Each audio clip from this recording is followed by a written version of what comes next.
What's going on, gamers? So we have some interesting news on what the PlayStation 6 is going to be using for next gen. This gives us also an inside look at the next Xbox and also the Xbox Prime, which that may be the name for it, but what I'm going to tell you guys is that it's not going to be coming out in 2026. I never believed that anyways. Even if you looked at the court documents and you know the typical life span of a console, it's at least like I would say minimum 7 years, you know what I mean? And they launched at the end of 2020. So if you could go into 2021, even if you add 6 years to that, it's going to be 2027 late, right? So I'm thinking more 2028, just to be more frank on that subject. But we're going to talk about why this also isn't the case. So let's go ahead and get into this, and then I'm going to explain to you guys what this kind of does and why this is a huge leap for next gen consoles, and how at that point they're going to be hitting, pretty much the limit of not necessarily technology, but just this is the best you're going to see for a console ever, and they're just going to have everything you pretty much need. So let's go ahead and jump into this. We're going to talk about some stuff with AMD too. So it says over here CPU, some small rumors about the CPU, GPU, and APU plans of Architecture Enterprises next year. And what did I run into that with this article over here? And this article on Resetter says PlayStation 6 will use 3D cache. Microsoft have yet to decide for the next Xbox. That should tell you something. That Prime is not in development. It's not ready to launch. There's no way they would do that when they could get better technology just about to come out. Just listen to me on this and make a huge leap. They're working on that right now, but they're not going to launch it next year. That just does not make sense. Do not believe that. Now, what they could be working on launching this year and whatever following is a handheld and maybe some like hybrid, let me just say dev kits, just testing things out, just like options to look at. But I don't see them having the official next gen Xbox coming out next year. No way. PlayStation 6 will use 3D cache. Microsoft has yet to decide for the next Xbox. AMD releasing UDNA, which is basically past RDNA 4, right? Kind of like on NVIDIA's doing Blackwell. Well, this is what they're doing, UDNA. And you could say they're taking their time more. New GPU architecture and Zen 6 next year, which is going to be fully integrated with 3D cache. And we're going to get into what that is. So we see that's what the PS6 is using. So going down here, it says the desktop Zen 6 CCD is N3E process. I know this is nerdy. I'll explain it in a second. And the IOD process in N4C. The GPU UDNA is also N3 E process. The big core flash chip is back, and my aunt has also said this. On an APU side, the next generation of Halo will stack 3D to improve performance on both CPU and GPU. They're not talking about the video game, but they're talking about a technology that is going to be pretty much a big jump. Kind of like what NVIDIA is doing, but AMD may give you more raw processing performance increase because they're taking more time rather than AI, but they're still going to use that too, obviously. The package method will be known in the second half of the year. At present, the simplest one is sharing. Sony will also stack 3D on the console side, but Microsoft is not so sure yet. I'm pretty sure there's no way Microsoft would not use the 3D cache. And what is this? We still got a lot to cover. Let's go ahead and go over here. So AMD has the fastest CPU in the world right now, and it's using the X3D, as you see right up there. Right here is what we're looking at. It powers the most powerful processor in the world.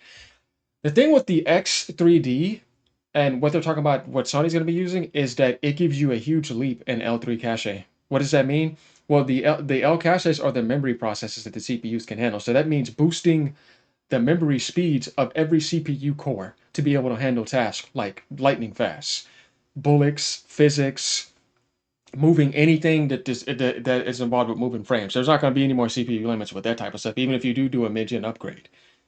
That's going to last a lot longer. So we can actually go and see, all right, what is X3D and AMD?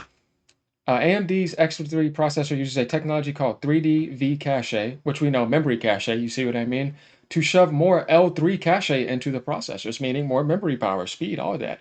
This cache is essentially super fast memory that's built into the processor. Your CPU will store information it needs to access all the time in this cache because it can access it faster than your system memory or RAM. It will free up more processes for those to utilize and use. At the end of the day, we know they're both using AMD, so they're both going to be using the X3D technology.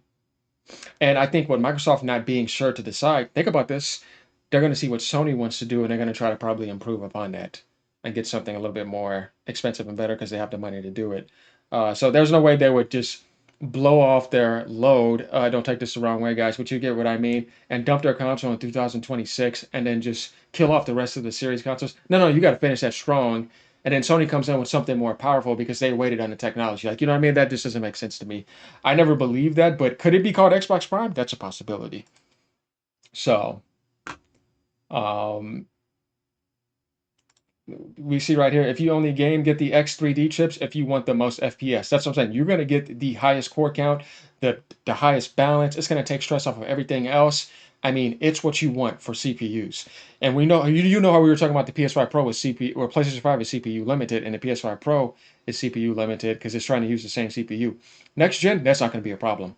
Definitely for the Xbox console and the PlayStation console. So it's not going to be about technology necessarily because they're going to have so much in those next consoles.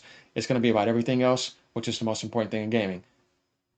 Replay value, high quality development, publishing, services, benefits, being more consumer friendly, obviously full backwards compatibility support, and, making really good games. Because that's what matters at the end of the day. That's what's making the most money anyways, not hardware. The only console manufacturer to ever make hardware profit big time from the beginning was Nintendo. Microsoft and Sony were always selling at a loss. Yeah, if people didn't know that, so you're not making your money off of hardware sales. That's why I don't get why people get so stuck on that. Yes, it does matter, but now more than ever, the other factors matter big time. Definitely, since we got into like digital, services, microtransactions, and all this other stuff, you're gonna make way more profit off of that. So that's the future. Now, getting back to Xbox Prime, we saw these rumors all over the place, right? Xbox Prime is rumored to have access to Steam and Epic. I do believe that that's happening.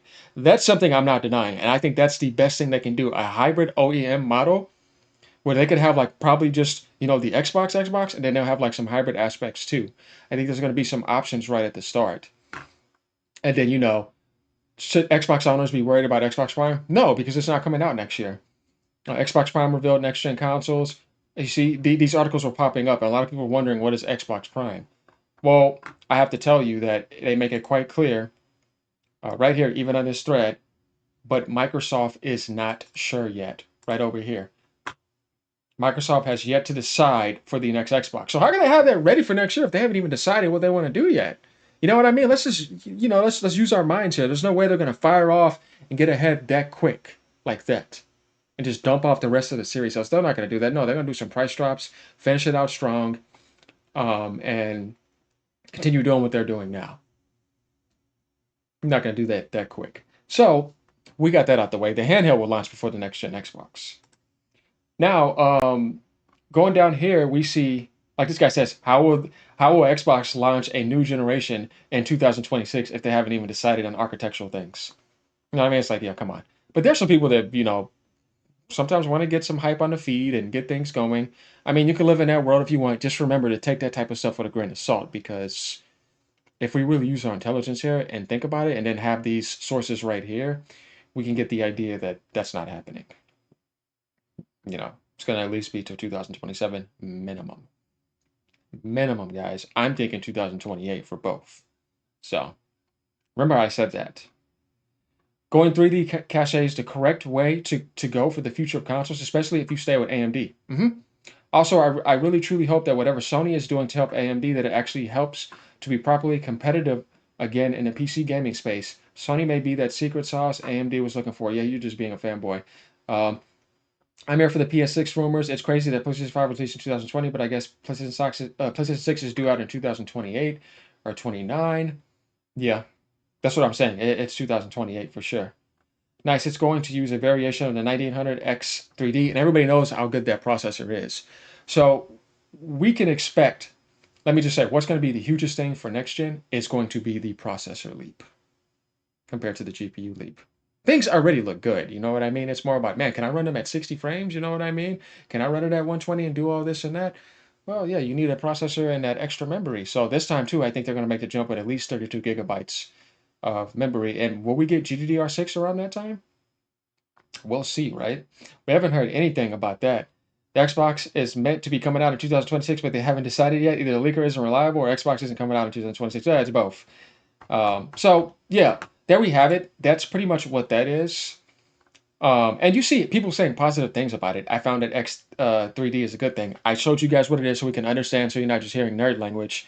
Because it's good that we all understand what's happening. That's why I think it's good for people to do that and not just sound like, they're just saying things. But no, tell people what the hell it means, man. People, we can understand this. We just got to walk through the process.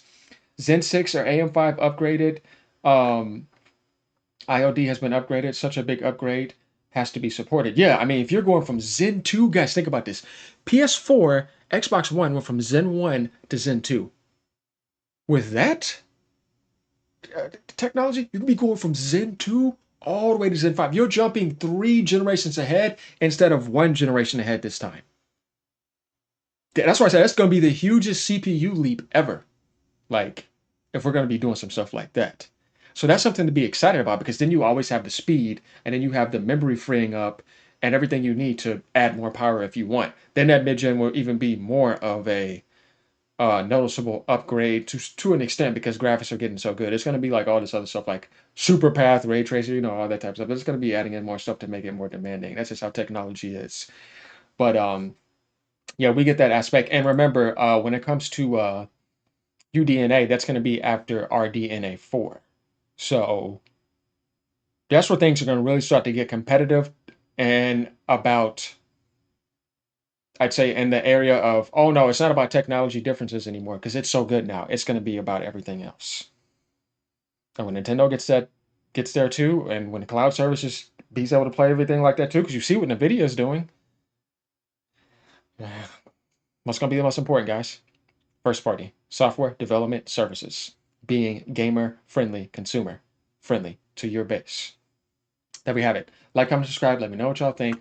Glad to bring this. So now we get a quick scope into what's going to be this next generation leap in the console world. They ain't going nowhere, and they're here to still stay and grow. And that's what we want because it's good that all of this is around.